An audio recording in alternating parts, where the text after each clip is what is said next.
previos que nos hayan traído la familia, que se llaman el ADN, el ADOS y el UIS, y los resultados, la comorbilidad, porque muchas veces vienen con otro tipo de trastornos asociados. Obviamente, insistir en la importancia de la detección y el rol de nuestra asociación, lo que podemos aportar cuando hay este tipo de trastornos para estos chicos. Muy bien, en general, los chicos, chicas, niños, niñas vienen derivados en gran parte por el ámbito escolar.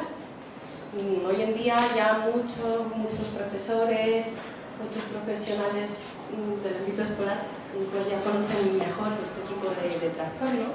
Entonces los orientadores, los tutores, los directores y demás, pues muchas veces cuando ven a estos niños que tienen así como dificultades en las relaciones, pues sospechan y les hablan de nuestra asociación. Los profesionales del ámbito médico también cada vez se están informando más y nos derivan muchos pediatras, muchos psiquiatras y obviamente también pues el propio entorno familiar. A veces hay un primo que sospechan, un hermano, un padre, antecedentes familiares que les hace ya encenderse la lucecita en la cabeza y pues vienen con ya conocimiento de este tipo de trastornos y llegan a demandar a nuestra asociación una impresión diagnóstica. Los primeros signos de alerta. Insisto en que os estoy hablando de los primeros signos de alerta de la etapa primaria en adelante. Mi compañera Vanessa es la que os va a explicar después la detección en atención temprana. Va a haber cosas, signos de alertas en común, pero cuando son más chiquitinos se manifiestan de una manera más exagerada. Pero ya en primaria, adolescentes y mayores, las áreas afectadas principalmente son la comunicación socioemocional. Suelen ser niños, niñas, chicos, chicas que suelen estar en su mundo, en sus pensamientos, no suelen mirar a los ojos y la sonrisa social que dirigimos en general a cualquier acercamiento, pero no la usan en general tampoco. Son muy literales a la hora de entender el lenguaje, las bromas, las ironías, en todo el sentido, les cuesta mucho. Yo siempre doy a los familiares como ejemplo de literalidad. Que un día llegué, tenía mi grupito de habilidades sociales y ¿no? La frase típica, ¿qué tal? ¿Cómo estás? Y me mira y me dice, pues ahora mismo sentado. Y es verdad. A ver, nosotros entendemos otro tipo de saludo, ¿no? ¿Cómo estás? Pues bien, pues ellos no. Ahora mismo estoy sentado. Y eso es un poquito la literalidad que poseen ellos en el lenguaje, que es muy pertinente, a veces la verdad que me pasa. El tono de voz suele ser inadecuado, alto o como robotizado. Usan un lenguaje pedante, pueden ser mini profesores. Y eso chirría un poquito, sobre todo cuando tienen 7 u 8 años, que usan un vocabulario que la propia familia muchas veces nos dice es que en casa no escuchan ese tipo de palabras, pero bueno, ellos sí. Y les cuesta interpretar mucho en la comunicación no verbal, por eso les cuesta entender todo lo que son las situaciones sociales en el día a día. Luego la parte de las relaciones sociales, les cuesta tener amigos, en general a la hora del recreo juegan solos, se aíslan mucho y cuando participan en juegos colectivos, a la hora de aplicar, de tolerar y de aceptar las normas, las reglas del juego, pues ahí también les cuesta un poquito. No por maldad, sino porque no las entienden. Cuando se acerca a un niño de su misma edad, no saben cómo reaccionar, se quedan parados. En realidad, las relaciones sociales donde más les dificulta es con los pares, la gente de su propia edad. Con más chicos o con mayores de edad son niños que son más funcionales. El don de empatía no lo tienen, no saben ponerse en el lugar del otro porque no entienden el mundo emocional ni todo lo que es la comunicación no verbal. Y las intenciones de los demás tampoco no saben interpretarlas. Son niños muy nobles en general y maldad ninguna. Por eso desencadena muchas veces en abusos escolares, en que son dianas de burlas, muchas veces dentro del ámbito escolar.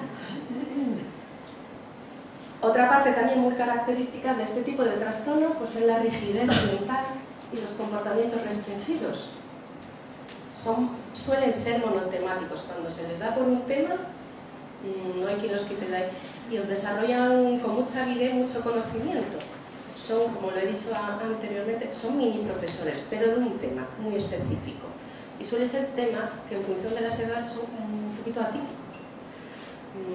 Ahora no se me viene, pero bueno, los dinosaurios, eso. pero no, venga, conozco el T-Rex y 2 o 3 porque lo he visto en el Walt Disney. No, conozco los dinosaurios los más raros que existieron en América, en Europa. O sea que no separan a los superficiales, sino que van recolectando mucho conocimiento. Suelen hablar de ello hasta la saciedad. No se saben cortar cuando los padres les dicen, o nosotros, ya está, ya me he enterado. No, ellos hablan y son muy cansinos porque no entienden las normas de la conversación. Pueden tener conductas o pensamientos recurrentes, tipo rituales, manías, obsesiones, y les cuesta adaptarse mucho a los cambios. En general necesitan rutina cuando son chicos. Luego cuando llegan a la adolescencia, que es en general con los que yo trabajo, pues ya les rompemos la rutina porque se tienen que adaptar, tienen que empezar a adquirir flexibilidad mental y adaptación a la sociedad, que tenemos una sociedad que va muy rápido y la rigidez a ellos les impide un poquito reaccionar y tienen que coger esa habilidad. Tienen de por sí un nivel de ansiedad muy elevado, esto va de cajón con el trastorno, porque no entienden, malinterpretan el mundo en el que viven. Y cuando están muy nerviosos o contentos, pues ya cuando son adolescentes y adultos no tanto, pero cuando son más pequeñitos pues se les ve mucho en el aleteo, suelen tener movimientos de cuerpo así incontrolables, el balanceo también, y pueden ser sensibles a los ruidos, a las texturas, a las luces, todo lo que son los sentidos, pues ellos tienen así como una hipersensibilidad. En general los ruidos los toleran muy poco. No son feriantes, son de Sevilla pero no les gusta ir a la feria, montar los cacharritos tampoco. Ahí destacan un poquito en ese sentido, ¿no? Porque a nosotros nos gusta mucho ese jaleo, pues a ellos no. Tienen una dificultad psicomotora, eso se observa también mucho dentro del ámbito escolar, tienen una letra horrible, los profesores que están desesperados porque no escriben bien, recortar, atarse los botones, los zapatos, les cuesta mucho, no porque no lo quieran aprender, sino porque va de cajón otra vez con este tipo de trastornos, que les cuesta, sobre todo la motricidad fina. Y tienen un déficit en las funciones ejecutivas, que ahí no me voy a explayar, porque va a ser la parte de mi compañera Guadalupe, nuestra neuropsicóloga. Quiero que entendáis un poquito bien el nivel de ansiedad elevado que tienen, que a veces podemos pensar que exagerados son, todos se lo toman de manera muy exagerada, pero yo siempre les intento explicar a los padres que si ahora os cojo y por teleportación os mando a Japón, yo pienso que viviríais esos primeros momentos con mucha ansiedad porque no tenemos referentes culturales de esa región, no entendemos el idioma, la emoción son muy diferentes a nosotros y nosotros nos pondríamos nerviosos por los primeros días.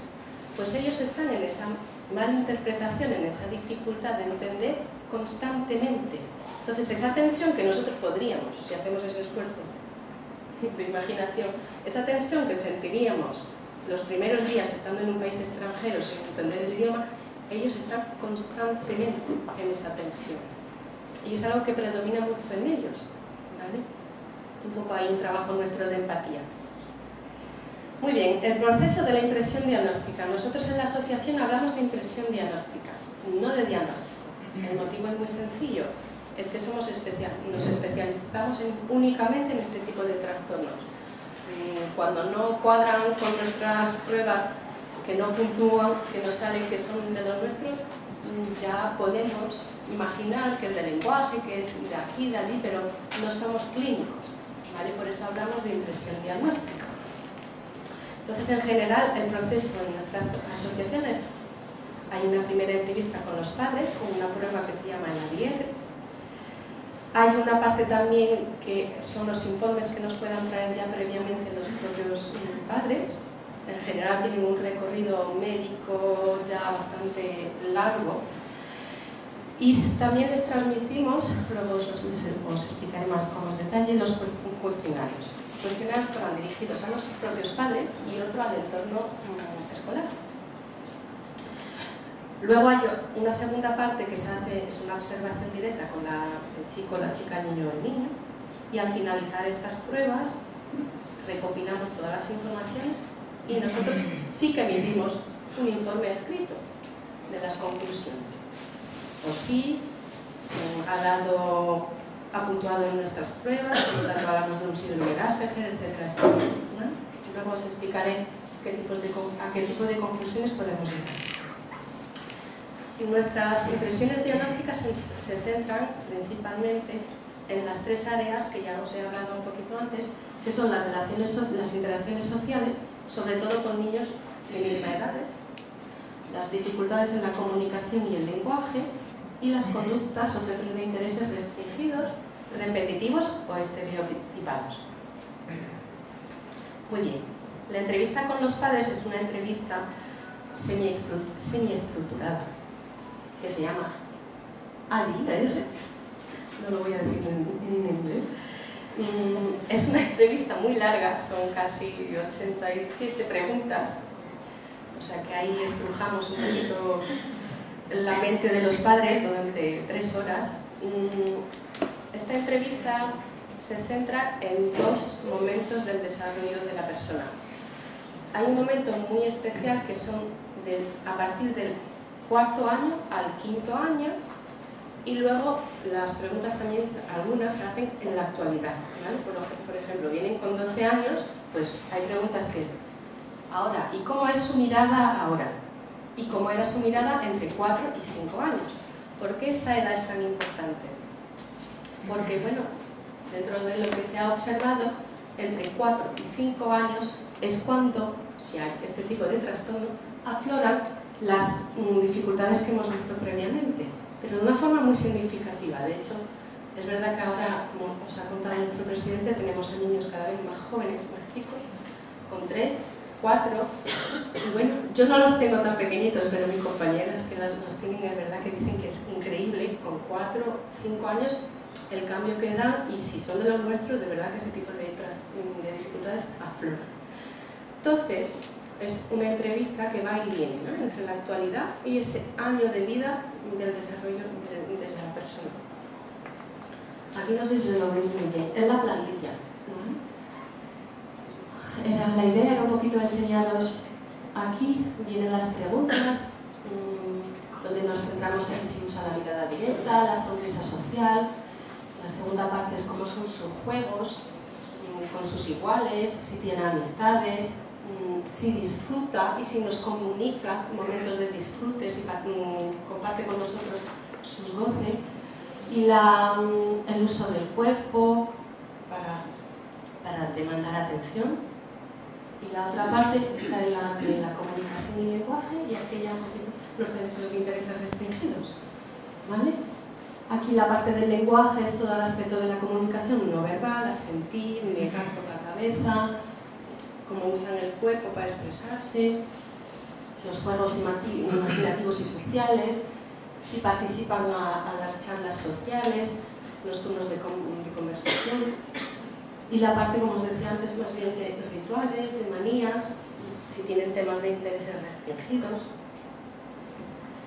Luego, los cuestionarios que damos tanto dentro del entorno familiar como la parte educativa, que en realidad los profesores pues, son los que también pasan muchas horas con ellos.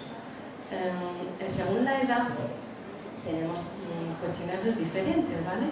Si aquí hay profesores o profesoras, pues seguro que la escala australiana, que es esta, os suena. Esta es para una edad de primaria, ¿vale? Cuando son más chicos, usamos para los profesores el MCHAR o el Autism Spectrum Screening Questionnaire para la secundaria, ¿vale? Los adultos ya no. Y para los padres, cuando son pequeños, el MCHAR o el ASCII, ¿vale? Son todos cuestionarios que se usan para el espectro autista.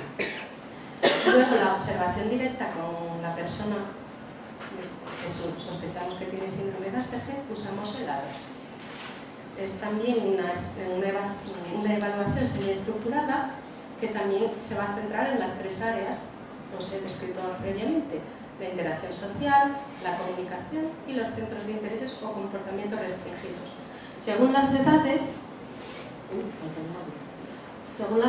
pues vamos usando los módulos 1, 2, 3 o 4. Aquí, en realidad, lo que va a influir en si usamos tal o tal módulo, pues es el lenguaje. A partir el 1 cuando son preverbales, el módulo 2 cuando usan 3 o 4 palabras y menores de 4 años, el módulo 3 hasta los 12 de 14 años y el módulo 4 a partir de esa edad en adelante. Aquí tenéis la plantilla y, como os decía previamente, pues el A2 se centra pues, en la comunicación. Miramos los acercamientos sociales durante la observación, la atención prestada de la persona, cómo se maneja dentro de la conversación, si hay estereotipías en el lenguaje, si señala, si usa gestos descriptivos, instrumentales. Hay varias tareas que son, pues, le enseñamos una historia y se tienen que levantar y explicarnos la historia. Y es verdad que cuando son Asperger, pues ignoran totalmente la comunicación no verbal. No hay gestos.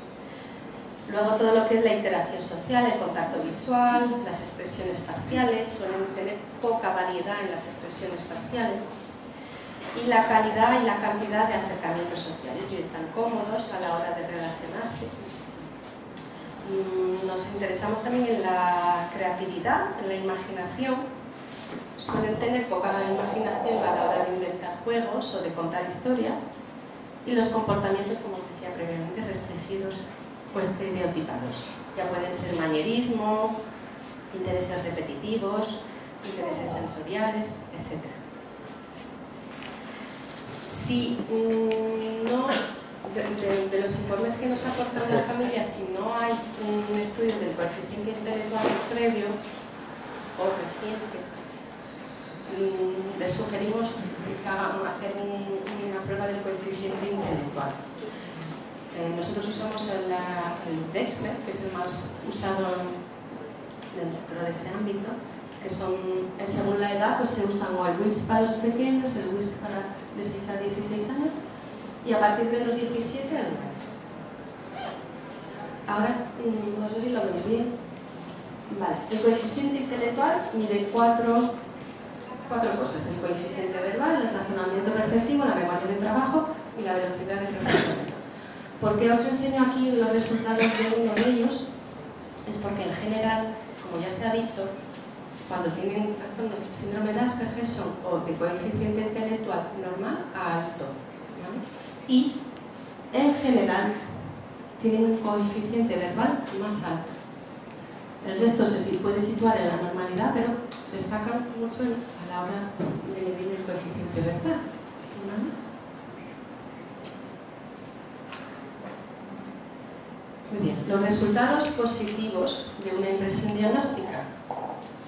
Como equipo ya profesional en este ámbito, pues si puntúan dentro de las dos pruebas que hemos visto anteriormente, si el coeficiente intelectual nos indica también que es de los nuestros, pues o podemos hablar de un síndrome de Asperger.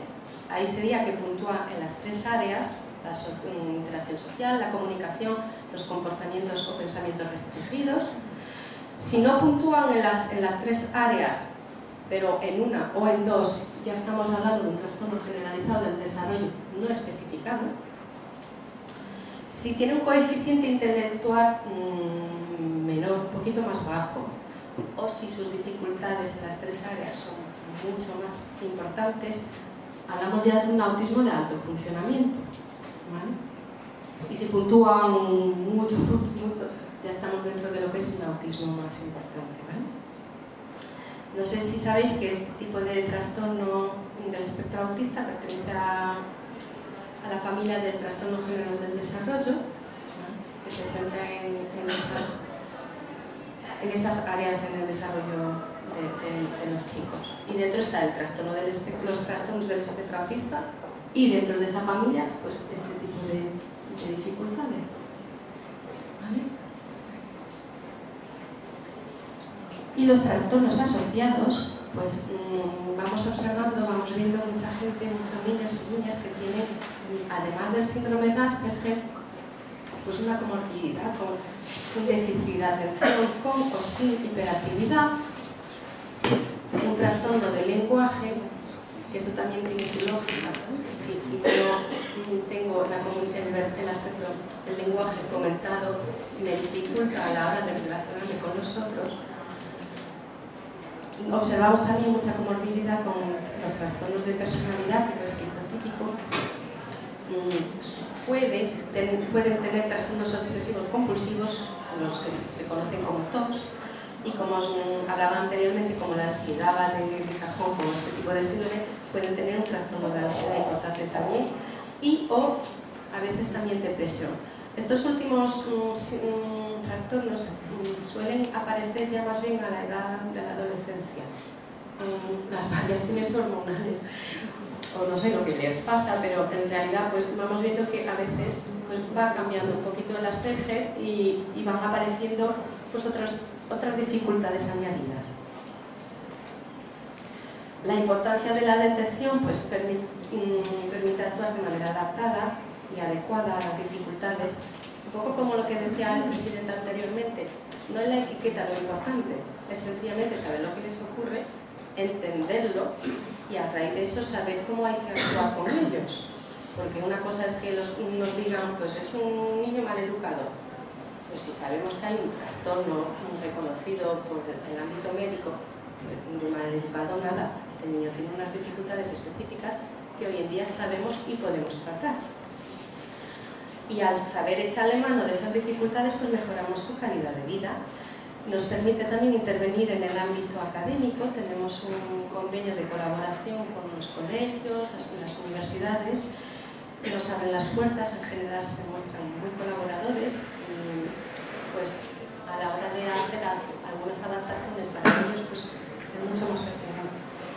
Permite desarrollar y favorecer las habilidades sociales, personales y sobre todo la autonomía personal, porque van creciendo y a la hora de llegar, cuando son adultos, pues que tengan la máxima herramienta para poder desempeñarse en la vida, en el día a día. Y eso es saber entender lo que ocurre y mejorar su ansiedad. Cuando saben lo que le ocurre, pues la verdad es que le baja mucho la ansiedad.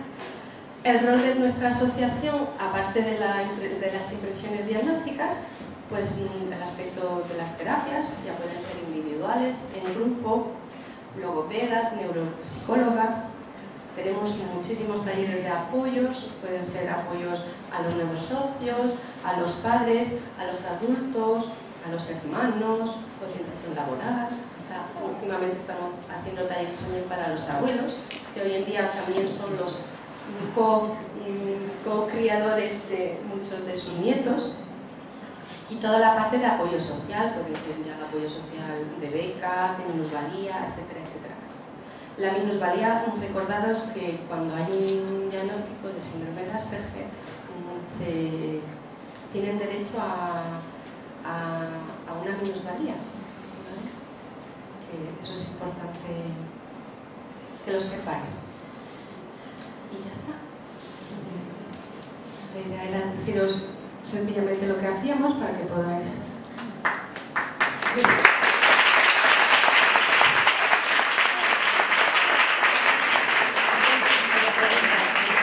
Abre el turno de preguntas, por favor. Preguntas, dudas sobre la parte mía de la ponencia.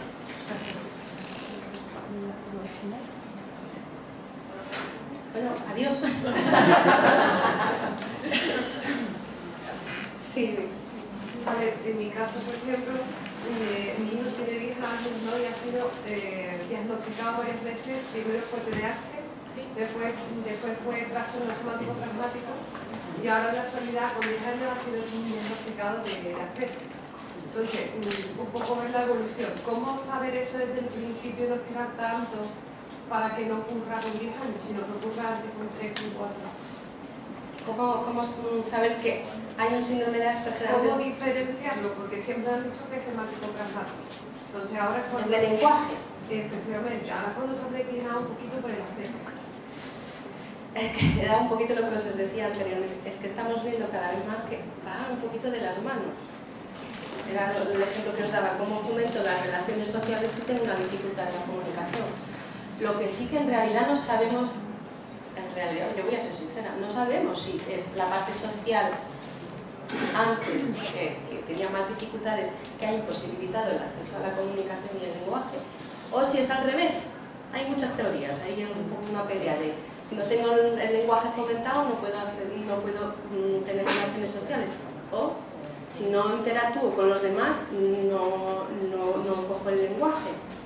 O sea, que está en un término ahí. Ahí está el profesor Saldaña en la Universidad de Sevilla últimamente, está haciendo una investigación porque lo que estamos observando, vamos, cada vez más es que por eso tenemos 2 logopedas. Es que vienen muchos con una dificultad, no en expresarse, porque como os lo decía anteriormente, tienen un vocabulario, a ver, súper elegante, eso que dices, pero engañan en realidad a la hora de entender, de comprender la situación social a través de la comunicación verbal. Entonces, yo sé que es un recorrido para los padres un poquito cansino en ese sentido, ¿no? Es tener la suerte de llegar en una unidad que entienda un poco de todo eso y que os dirija correctamente. Hay USMIS, no sé si habéis ido por USMIS o por asociaciones o por... Hay USMIS que funcionan muy bien y que saben perfectamente dónde derivar. Lo que pasa es un poco lo que os decía también, con la edad vamos viendo que afloran ciertas cosas diferentes de la idea que teníamos previamente. Por eso lo del diagnóstico era un poco lo que decía el presidente, que no hay que cerrarlo del todo, porque dan muchos cambios y a veces pues tiran por una rama, otra vez por otra, y vamos trabajando ciertos aspectos en el desarrollo y de pronto, ¡pum! Bueno, las habilidades sociales ya tienen la herramienta, ya lo saben manejar, pero vamos viendo que la dificultad está en el lenguaje, que no es tan sencillo. Por eso os he comentado la comorbilidad que existe, que en un síndrome de Asperger puro y duro nosotros tenemos pocos.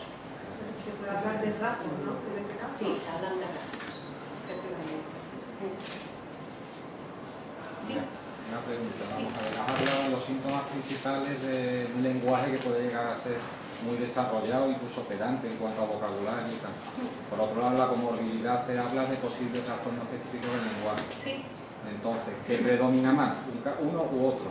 ¿Es más normal encontrar lenguaje pedante, bien estructurado, incluso por encima de lo normal, digamos? ¿O es más habitual encontrar trastornos específicos del lenguaje, como ha comentado la chica esta, ¿no? Con trastornos semánticos, pragmáticos y demás? Sí, es ahí una de las grandes dificultades, es el semántico pragmático. Es entender y luego cómo tratar la información social a través del lenguaje, es donde ellos tienen mucha dificultad. Luego, a la hora de hablar, por eso tienen coeficientes verbales muy altos, porque a la hora de hablar no es el problema. Ellos rajan, eso no les cuesta nada, sobre todo si son de sus temas de interés. Ahí, pero ¿se puede encontrar algún caso en el que la estructuración del lenguaje también esté un poco alterada? Sí, sí. Es lo que digo, que muchas veces va de la mano. Y yo os he hablado de los signos de alerta. Y os he dicho, pues nos centramos en las interacciones, en la comunicación en lenguaje y los centros de intereses restringidos. Pero es que no hay dos Aspergers iguales. Que está también la parte de la propia personalidad, del propio entorno familiar, del colegio también. O sea que, así decirlo claramente y puramente, cortamos aquí, no. Mucho más sutil. Y además hay otro tipo de trastornos que no lo puedes. ¿He aportado más? ¿Me ha quedado claro? Perfectamente. Sí. Entonces podríamos decir que hay diferentes niveles. Me va a perdonar un segundo, vamos a usar el micro porque es que cuando hacéis preguntas atrás no volvemos.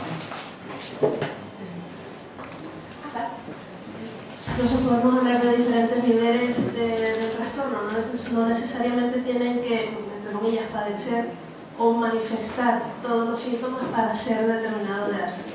Entonces, ¿cuál debe ser o cuál es la aproximación óptima de los familiares, en este caso, para el niño? O sea, tratarlo como una persona especial, como que requiere de necesidades o de atenciones especiales, o intentar absorberlo dentro de la actividad cotidiana, entre comillas, normal, que es lo más saludable para ellos.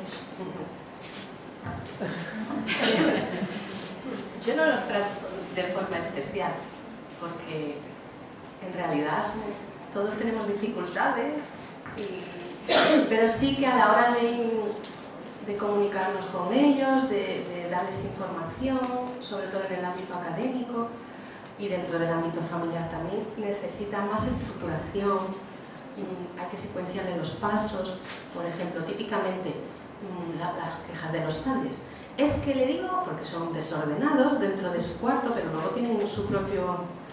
tienen sus temas de intereses y en esos temas de intereses son súper ordenados, tienen sus rituales, etc.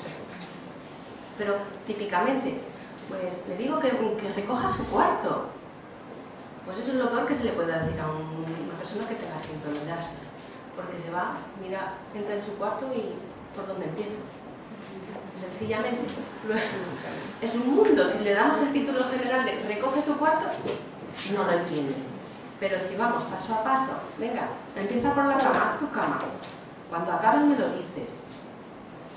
Y luego, cuando ha acabado, pues mira, ahora toca el polvo en las estanterías.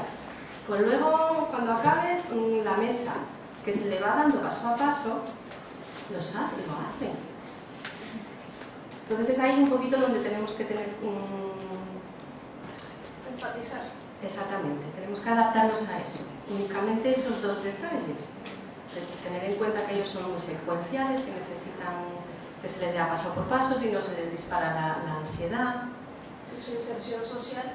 Y su inserción social es pues insistirle en mirar a los ojos, los turnos de conversación, toda la parte de la conversación, una escucha atenta, porque no escuchan, se van,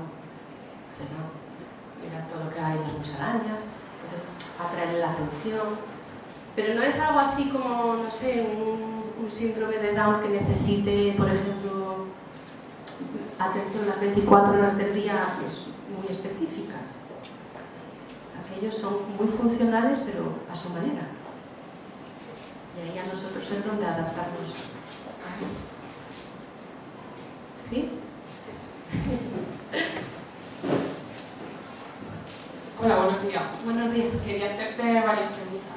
Sí. La primera era ¿desde qué edad concreta podríamos hablar de una vez que se puede iniciar la evaluación y hablar de una identificación del síndrome de Asperger?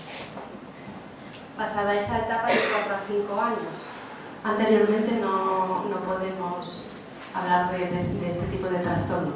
Como os decía, entre los 4 y 5 años es cuando aflora, de verdad, si hay ese tipo de dificultades, afloran los síntomas. Pues a partir de esa edad hay sospechas. Sin embargo, hay escalas que se ha comentado antes a nivel educativo que, por ejemplo, se pasan antes, ¿no? En etapa infantil. Las escalas, sí, es verdad. Las observaciones, los cuestionarios para los padres, sí, se usan, pero no podemos cerrar el diagnóstico con esas edades. Vamos, nosotros, dentro de nuestra práctica, no lo hacemos. Yo entiendo que nunca se debe dejar un diagnóstico cerrado, no. Siempre hay evolución. Efectivamente. Y menos cuando son tan pequeños. Eso por un lado. Por otro lado, quería, en relación a la comorbilidad, según vuestra experiencia, ¿qué incidencia hay de asociación entre el Asperger y las altas capacidades intelectuales? Bueno, yo no tengo... ¿Os habéis encontrado un caso? De superdotación, sí. En la asociación tenemos muchas, pero no son todos. Pero en nuestra asociación sí. Son... Pues nada, se ha hablado de Einstein, se ha hablado de Leonardo da Vinci, pues es un poco ese tipo de personas que tienen rarezas sociales, pero luego el coco, como digo yo, les funciona de maravilla. Vale, y la última era en relación a las escalas que utilizáis, sobre todo en relación al BIS. Hace poco, vamos, el año pasado, no sé si fue el año pasado o el anterior, Wellner sacó la escala WM, la no verbal, que decía que era la más adecuada para, en general, los trastornos del espectro autista, que es donde se encuentra englobado las PNL. Sí. Desde los trastornos del desarrollo. ¿La utilizáis, no la utilizáis? ¿Veis que es útil, no es útil? ¿Mejor el BIS en general? Por ahora no la usamos, la verdad.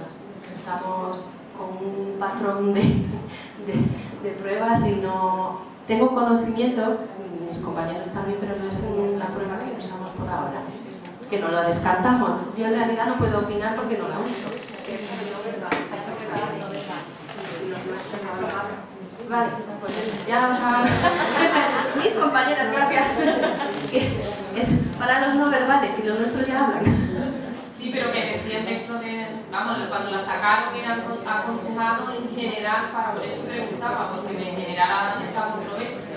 Es que estaba indicada para los trastornos del espectro autista en general, como la PNL estaba englobado dentro de ese tipo de trastornos, pues a mí me chocaba y no sabía muy bien, y había visto que utilizaban el WIC, que en realidad era que se suele utilizar, entonces era por eso.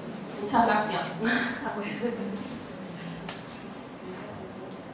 Ya está. Hola. Mira, mi consulta es ¿qué nos recomendaríais desde los centros escolares de cara, bueno, ante sospecha de que un niño pueda tener el trastorno Asperger? ¿Dónde es más recomendable que derivemos para intentar que la familia no ande de un sitio para otro y todo esté lo más claro posible, lo antes posible? No, hombre, porque como se ha nombrado la ONG, está la asociación, a ver, donde realmente, hombre, porque es verdad que te pones también un poquito en el lugar de la familia y lo que quieres evitar es que vayan de un sitio a otro, bueno, pues intentando aclarar al máximo qué puede estar pasándole a su hijo o a su hija. Entonces, pues, ¿qué consejo nos daríais desde el colegio para que pudiéramos también en ese sentido ayudar a la familia? Cuando nosotros acuden a nuestra asociación y que nosotros somos los que pues, sospechamos a ver que sí que hay un síndrome de Asperger, siempre recomendamos que se acerquen a la USM, que los derive el pediatra, ¿vale? Que vayan al pediatra y que los deriva a la USM. Que son controles al principio cada 3 meses, luego cada 6 meses. Muchos de ellos no necesitan medicación, pero unos cuantos sí. Entonces es un poquito tener coger ese hábito, ¿no? De pues, ir a la unidad de salud mental infantil y luego acudir a la asociación para las terapias. De hecho, en general, la USME, cuando tienen a niños o niñas con este posible trastorno, hablan de la asociación. Nos derivan muchísimos casos, porque no tienen el conocimiento, pero luego a la hora de actuar, pues, a la hora de hacer terapias o de mejorar la calidad de vida, pues ellos no pueden actuar. Sí, pero como comentábamos antes, ¿no? Que hay unos que funcionan muy bien, sí, pero bueno, a lo mejor hay otras que no funcionan mal, pero funcionan menos bien. Entonces, ¿qué primer paso? ¿Mejor la asociación que la UNBI? Yo ahí no me mojaré. Hay aquí ámbito. Bueno, dar ambas alternativas y que la familia escoja, ¿no? Pero sí, no, un poco por intentar ayudar en ese sentido. Nosotros siempre recomendamos que se acerquen a la UNBI. Gracias.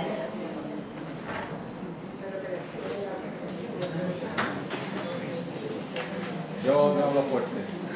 ¿Qué tiempo tardáis en hacer el diagnóstico? Son 2 pruebas, entonces solemos hacer en 2 semanas las 2 pruebas. Cada semana hacemos una prueba, un poco también para dejar descansar a la familia, y luego como un par de semanitas, un par de semanitas, una vez pasadas las 2 pruebas, a las 2 semanas en general, a no ser que sea un caso así, que digo yo, ay Dios mío, pero normalmente a un mes, entre que llegan, hacemos las pruebas y entregamos el informe, nos lleva un mes. Y luego en la misma asociación hacéis terapia de los déficits que veáis más relevantes, Exactamente, ¿no? puede ser en el individual. Lingüísticos, psicomotores, lo que sea. Exactamente, sí, tenemos, la verdad es que muchos profesionales y trabajamos las tres áreas afectadas, principalmente afectadas, las cubrimos.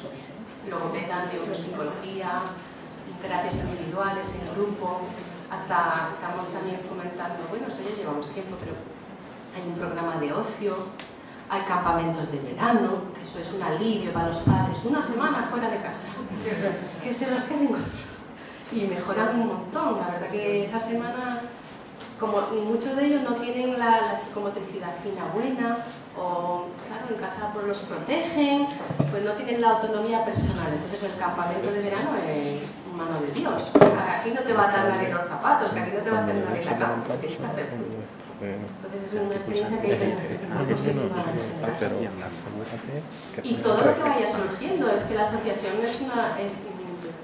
compara un sistema vivo, ¿no? Porque, por ejemplo, el taller de abuelos pues es algo bastante nuevo, porque vamos viendo que los abuelos cada vez son los que más en realidad se ocupan de los nietos y nietas, y están un poquito descuidados en ese sentido, y lo que hago con mi nieto y qué hago con mi nieta cuando tiene la rabieta, le tengo que prestar atención, ignorarla. Vienen con mucha demanda. Entonces, en la asociación vamos evolucionando un poquito con los chiquillos y viendo un poquito las demandas que están surgiendo por su propio desarrollo, como la orientación laboral. Vale, mira, una pregunta más. Si me pongo a preguntar, yo me vamos viendo cosas, me perdonáis. En el caso de que la comorbilidad vaya con TDAH, que creo que es muy frecuente, ¿no? Sí. ¿Recurrís a tratamiento farmacológico? ¿Es habitual? La atención, el déficit de atención suelen recomendar fármacos. Y la hiperactividad. Sí, sí, porque a veces hay solo déficit de atención sin hiperactividad. En vuestro estilo de terapia, me refiero, entra también la... Nosotros no, entenderme, que nosotros no respetáis, ya lo sé, pero que si es habitual que vosotros cuando recomendéis, digamos, la medicación. Cuando la atención no... Es que si no están atentos no se puede trabajar. Entonces los tenemos que centrar. No, sí, yo estoy completamente de acuerdo. Quiero decir, y ahí no es que yo ponga en duda, sino pregunto si asociado al Asperger también funciona en ese sentido. Sí, por eso la conveniencia de ir a las UMIs, independientemente de que venga a la asociación, porque cualquier chico en un momento dado va a necesitar a lo mejor una medicación, tiene que tener un control psiquiátrico médico para esa medicación y para otras cosas. Eso es una conferencia para... Pero aparte de las UMIs también tenemos un convenio de colaboración y de investigación con la doctora Rafaela Caballero, que es una profesora, una psiquiatra infantil de la Universidad de Macarena, que también tiene su propia fundación, Gota de Leche, y vamos que tenemos una colaboración con ella muy estrecha. Y de eso que este niño no está descontrolado, y pues mira, este tipo de medicación no vendría bien. Vale. Sí. Y en términos de orientación profesional o vocacional, ¿cómo se pueden encarrilar? ¿Cómo hacer de ellos, a pesar de que tienen áreas de conocimiento muy avanzadas o muy desarrolladas, cómo hacer que se inserten efectivamente en el mercado laboral? Si tenemos la suerte de que sus centros de intereses sean aceptados y existan en el mercado laboral, es por ahí que nos orientamos.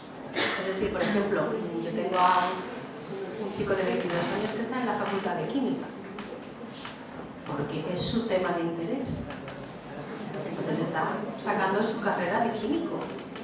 Y él va a ser muy feliz en su laboratorio, con sus elementos, su tabla y haciendo sus cositas. La dificultad es un poquito antes. Muchos de ellos no, algunos son superdotados o no se encuentran justo con los compañeros, pues tienen un poquito de rechazo a la hora de ir al colegio, la ESO, el bachiller. Entonces esos años son... Ahí hay que mantenerlos, motivarlos, y una vez que llegan a la universidad, o a un módulo de formación profesional, ya están mucho más cómodos y a gusto. La idea de la orientación laboral es donde hay orientarlos en sus centros de interés. Si tenemos suerte de que haya un tipo de formación, efectivamente. Yo creo que va a depender también mucho del entorno, ¿no? Porque si ellos tienen habilidades pero no son realmente trabajadas, porque en el caso del mío, por ejemplo, le gusta mucho construir piezas tal y cual, ¿no? Pues quiere ser ingeniero. Está ahora en quinto, pero cuando vaya a secundaria, imagínate que los refuerzos no son oportunos, se siente desplazado, entonces va a ir dejando progresivamente ese centro de interés. Yo creo que el entorno es muy importante. Y una preguntita que te quería hacer. En el caso, por ejemplo, de los centros ordinarios, de un centro en primaria, ¿qué ayudas suelen necesitar estos niños de apoyo, sea adaptación curricular, sea metodológica? Solemos recomendar una adaptación curricular no significativa, Pero hay es casos, decir, la que no va a constar en el grado escolar. Es modificar la metodología, no el contenido. Y la modificación en metodología sería pues, dar más tiempo, por ejemplo, porque como son muchos de ellos son muy precisos y les cuesta escribir, no contestan tan fácilmente y tan rápidamente como los demás, entonces necesitan un poquito más de tiempo.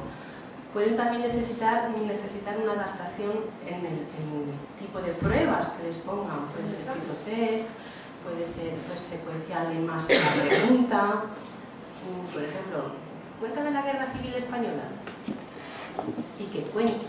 Es que son capaces de poner todo lo que han leído en el manual de pe a pa, sin sacar los elementos principales, cosa que nosotros haríamos. 3 o 4 elementos generales y es lo que contestamos. Y ellos, pero si no digo esto ni no digo aquello, entonces lo dicen todo.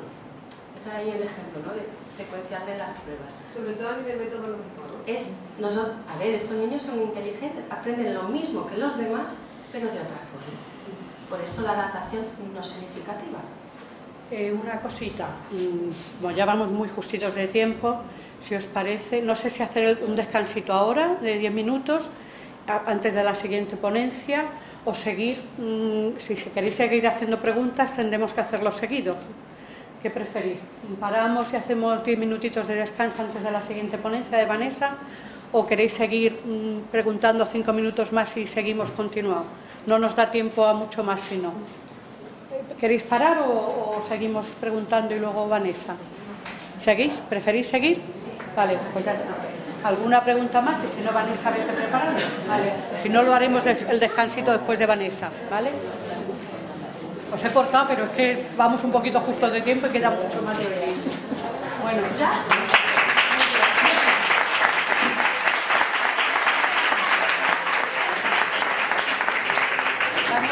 Entonces, ahora continúa Vanessa y ya luego hacemos el descanso de Vanessa.